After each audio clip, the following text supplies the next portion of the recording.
Le musée de Toulouse qui m'a téléphoné, il m'a dit mais pour de vrai vous les avez? J'ai dit oui.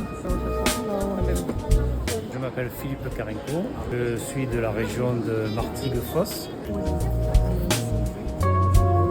J'ai commencé par passion à faire de la paléontologie. Je travaillais sur une étude sur les oursins et les requins fossilisés du Miocène. Vous voulez voir par exemple ici, vous avez voilà, des oursins fossilisés qu'on trouve sur Istres. C'est une espèce avec deux lunules. Cette espèce-là, c'est moi qui l'ai découverte sur Saucé-les-Pins. C'est tout petit. Hein. Sur les oursins, j'ai énormément plongé, travaillé. Deuxième passion, c'est toute la faune de Méditerranée marine. Tous les échinodermes, tous les crustacés, tous les coquillages. J'ai beaucoup plongé seul en bouteille. J'allais sur les tombants de falaises et à 20 mètres, 30 mètres, je ramassais toutes les gravières. Et là-dedans, c'est un véritable trésor de plein d'espèces que personne ne connaît.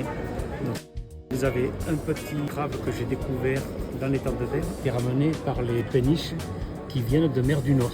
Vous avez un deuxième, c'est celui-là que j'avais trouvé à Malte, que j'avais signalé au Muséum de Paris. Et c'est une espèce qui vient de la mer Rouge. Donc quand même, on arrive à trouver deux espèces qui n'étaient pas connues en Méditerranée à l'époque. Vous avez le crabe bleu de l'étang de Berre, qui est un gros prédateur et j'allais dire qu'il fait énormément de mal. C'est un gros mangeur. Le seul avantage, c'est qu'il est comestible. Les crabes, c'est très dur à manier. Il faut faire attention, c'est fragile. La préparation est très difficile. J'ai un jeune homme là qui m'a acheté une galatée. Il me dit extraordinaire, les galatées c'est ça. Donc ça fait 10 ans que j'ai essayé d'en avoir. Bon, avec le corps et les pinces comme ça, plein d'épines, épineuses et tout, c'est vraiment très particulier. Le musée de Toulouse qui m'a téléphoné, il me dit bon, on est en train de faire une collection sur l'évolution des espèces et on est très intéressé par tous les crabes et tout. Il m'envoie 2 pages de liste. Je dis ben, tout ce que vous m'avez envoyé, vous en voulez quoi? 1, 2, 5? Il me dit mais pour de vrai, vous les avez? J'ai dit oui. Ils ont halluciné. Il me dit on a fait une demande sur tous les laboratoires scientifiques d'Europe et il n'y a personne qui nous répond.